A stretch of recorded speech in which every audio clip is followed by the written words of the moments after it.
नमस्कार YouTube channel N universe study में आपका स्वागत है। अगर आपने इस चैनल को सब्सक्राइब नहीं किया है आप इसको सब्सक्राइब कर लीजिए। आज हम इस वीडियो में लेकर आए हैं प्रैक्टिस सेट नंबर 2 और ये जो प्रश्न हैं HSSC की सभी परीक्षाओं के लिए काफ़ी इंपॉर्टेंट क्वेश्चंस हैं। तो शुरू करते हैं। पहला प्रश्न, एशियन गेम्स 2010 में गोल्ड मेडल प्राप्त करने वाले विकास कृष्ण यादव किस खेल से संबंधित हैं? ऑप्शन है कुश्ती, एथलेटिक्स, हॉकी और बॉक्सिंग। इस प्रश्न का सही उत्तर है ऑप्शन डी, बॉक्सिंग। विकास कृष्ण यादव का जन्म 10 फरवरी 1992 को सिंगवा खास जो हिसार जिले में है वहां पर हुआ था।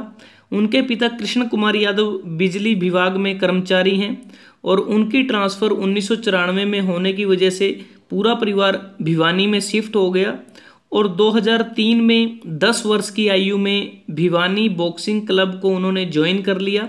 बाद में पुणे में आर्मी स्पोर्ट्स इंस्टीट्यूट से भी ट्रेनिंग ली और कुरुक्षेत्र यूनिवर्सिटी से इन्होंने अपनी पढ़ाई की है। 2010 में नई दिल्ली में आयोजित नेशनल चैंपियनशिप में बेस्ट बॉक्सर भी रहे। 2012 में इन्हें अर्जुन अवार्ड से भी सम्मानित किया गया और वर्तमान में हरियाणा राज्य के बिजली विभाग में ये अधिकारी हैं। अगला प्रश्न है, हरियाणा राज्य की स्थापना निम्न में से किसकी सिफारिश पर की गई थी? ऑप्शन है सर छोटू राम, लाल बहादुर शास्त्री, सरदार हुकुम सिंह और इंदिरा गांधी। इस प्रश्न का सही उत्तर है ऑप्शन सी, सरदार हुकुम सिंह। सरदार हुकुम सिंह का जन्म 30 अगस्त 1895 को मोंटगोमरी जो अब पाकिस्तान का भाग है वहां पर हुआ था। इन्होंने 1917 में खालसा कॉलेज अमृतसर से स्नातक की उपाधि प्राप्त की। लाहौर में कानून की पढ़ाई पूरी की। हुकुम सिंह ने शिरोमणि अकाली दल के माध्यम से राजनीति में पदार्पण किया। 3 वर्षों तक इसके अध्यक्ष रहे। उन्हें अकाली दल के सदस्य के रूप में अप्रैल 1948 में भारत संविधान सभा के लिए चुना गया। 1952 में लोकसभा के लिए निर्वाचित हुए। 20 मार्च 1956 को हुकुम सिंह का प्रतिपक्ष का सदस्य होते हुए सर्वसम्मति से लोकसभा का उपाध्यक्ष चुना गया। वर्ष 1962 के आम चुनाव में हुकुम सिंह तीसरी बार लोकसभा के लिए निर्वाचित हुए।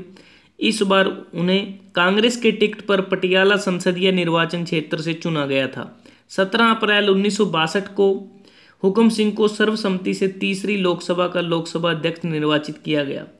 हुकुम सिंह उस संसदीय समिति के भी सभापति थे जिसे पंजाबी सूबा के मामले पर सद्भावना और तर्कसंगत दृष्टिकोण के आधार पर कोई समाधान ढूंढने के लिए अक्टूबर 1965 में गठित किया गया था। अगला प्रश्न है, स्वामी रामदेव का संबंध हरियाणा के कौन से जिले से है? ऑप्शन पानीपत, सिरसा, जींद और महेंद्रगढ़। इस प्रश्न का सही उत्तर है ऑप्शन डी, महेंद्रगढ़। स्वामी रामदेव का जन्म 26 दिसंबर 1965 को सैयद अलीपुर, कस्बा नांगल चौधरी और जिला महेंद्रगढ़ में हुआ। रामकृष्ण यादव भारतीय योग गुरु हैं जिन्हें अधिकांश लोग बाबा रामदेव के नाम से जानते हैं। उन्होंने योगासन व प्राणायाम योग के क्षेत्र में योगदान दिया है। रामदेव जगह जगह स्वयं जाकर योग शिविरों का आयोजन करते हैं जिनमें प्राय हर संप्रदाय के लोग आते हैं।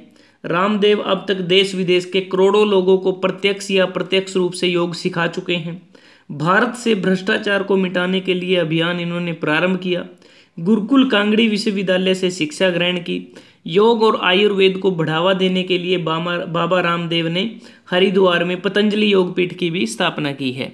अगला प्रश्न है, गजरा आभूषण शरीर के किस अंग पर पहना जाता है? ऑप्शन है सिर, पैर, पैर की उंगली और कलाई। इस प्रश्न का सही उत्तर है ऑप्शन ए, जब महिला पारंपरिक साड़ी पहनकर तैयार होती है तो वह अपने बालों में गजरा भी लगाती है और महिलाओं के बालों में गजरा बहुत अच्छा लगता है। ये उनके सौंदर्य को निखारने में भी अहम भूमिका निभाता है। ज़्यादातर इसका प्रयोग दक्षिण भारत में करते हैं और यह फूलों का बना होता है। अगला प्रश्न है, सूरदास का जन्म हरियाणा के किस जिले में हुआ था? ऑप्शन है कुरुक्षेत्र, सोनीपत, रेवाड़ी और फरीदाबाद। आधुनिक फरीदाबाद जिले के ग्राम सिंही में एक ब्राह्मण कुल में जन्मे सूरदास बाद में मथुरा आगरा मार्ग पर स्थित गऊ घाट नामक स्थान में बस गए।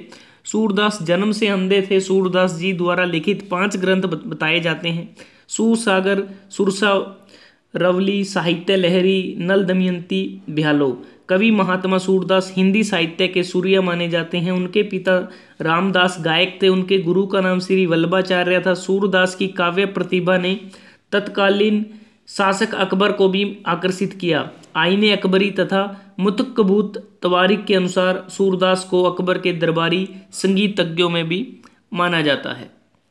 तो इस प्रश्न का सही उत्तर है ऑप्शन डी। अगला प्रश्न है, राष्ट्रीय राजधानी जिसको हम एनसीआर कहते हैं कब अस्तित्व में आया? ऑप्शन है 1985, 1983, 1982 और 1984। इस प्रश्न का जो सही उत्तर है वो है ऑप्शन ए, वर्ष 1985। एनसीआर ग्रामीण शहरी क्षेत्र है, यह 1985 में अस्तित्व में आया। उस समय एनसीआर के अंडर हरियाणा के 7 जिलों को एनसीआर में शामिल किया गया था।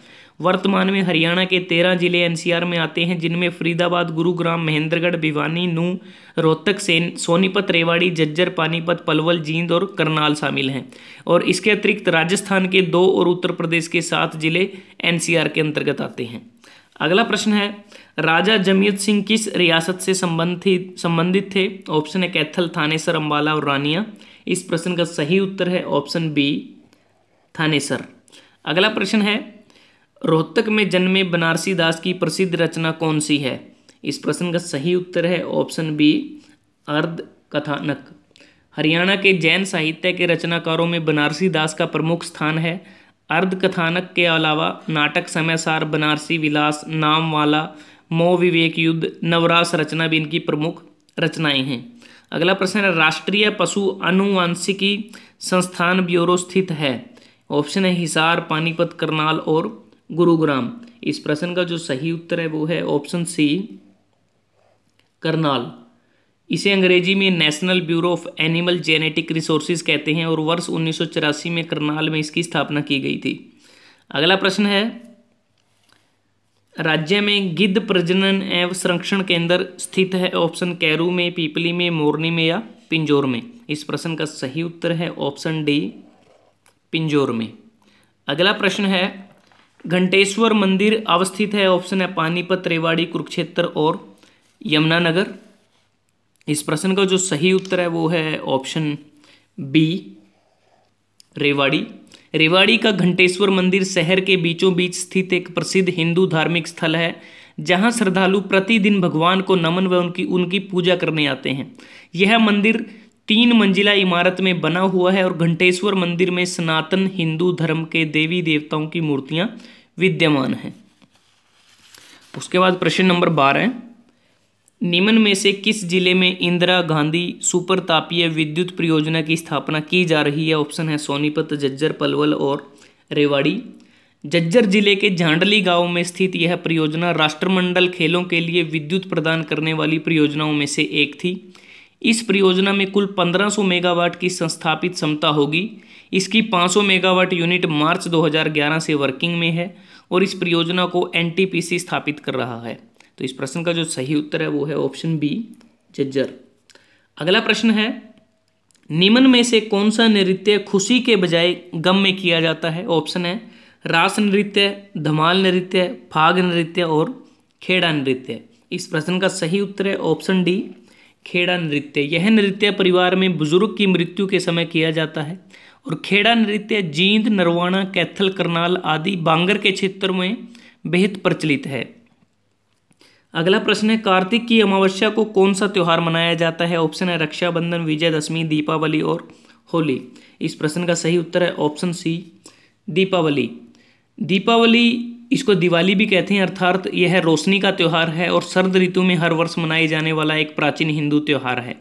माना जाता है कि दीपावली के दिन अयोध्या के राजा श्री रामचंद्र अपने 14 वर्ष के वनवास के पश्चात लौटे थे और अयोध्या वासियों का हृदय अपने परम प्रिय राजा के आगमन से प्रसन्न था और श्री राम के स्वागत में अयोध्या वासियों ने घी के दिए जलाए और कार्तिक मास की सघन काली अमावस्या की वह रात्रि दीपों की रोशनी से जगमगा उठी और तब से आज तक इसी दिन भारतीय प्रतिवर्ष यह प्रकाश पर्व हर्ष व उल्लास से मनाते हैं। अगला प्रश्न है, भिवानी में नौजवान भारत सभा की स्थापना किसने की? ऑप्शन है राधा कृष्ण वर्मा, दौलतराम गुप्त, बाबू दयाल शर्मा और बलदेव सिंह। इस प्रश्न का सही उत्तर है ऑप्शन ए, राधा कृष्ण वर्मा। अगला प्रश्न है, कल्पना चावला किस यान से संबंध थी? ऑप्शन है पोमा, एंडेवर, एटलांटिस और कोलंबिया। इस प्रश्न का जो सही उत्तर है वो है ऑप्शन डी, कोलंबिया। भारतीय मूल की एक बहुचर्चित महिला का जन्म 1 जुलाई 1961 को करनाल में हुआ था और 1997 में STS-87 मिशन में पहली बार अंतरिक्ष में गई। 16 जनवरी 2003 को अपनी दूसरी अंतरिक्ष उड़ान के लिए कैप कैनेडी अंतरिक्ष केंद्र से कोलंबिया के STS-113 मिशन पर रवाना हुई, परंतु दुर्भाग्यवश 1 फरवरी 2003 को वापस पृथ्वी पर लौटते हुए पृथ्वी पर उतरने के मात्र 16 मिनट पूर्व अंतरिक्ष यान के दुर्घटनाग्रस्त होने के कारण कल्पना चावला का निधन हो गया था। फिर भी उन्होंने भारतीय मूल की प्रथम अंतरिक्ष यात्री कहलाने की कृति अर्जित की और समस्त विश्व में इस बहादुर भारतीय महिला का आदर से नाम लिया जाता है। अगला प्रश्न है, हरियाणा में गेहूं अनुसंधान संस्थान स्थित है? ऑप्शन है सिरसा, करनाल, हिसार और अंबाला। इस प्रश्न का सही उत्तर है ऑप्शन बी, करनाल। अगला प्रश्न है, हरियाणा राज्य में रेडियो स्टेशन कहाँ कहाँ स्थित हैं? ऑप्शन है करनाल, हिसार, कुरुक्षेत्र, सोनीपत, कुरुक्षेत्र, रोहतक, हिसार, गुरुग्राम, रोहतक और रोहतक, कुरुक्षेत्र, हिसार। इस प्रश्न का सही उत्तर है ऑप्शन डी, रोहतक में हरियाणा का सबसे पुराना आकाशवाणी केंद्र है जो 8 मई 1976 को इसकी स्थापना हुई। उसके बाद कुरुक्षेत्र में 24 जून 1991 को आकाशवाणी केंद्र स्थापित किया गया और तीसरा जो आकाशवाणी केंद्र वो हिसार में है जिसकी स्थापना 26 जनवरी 1999 को हुई।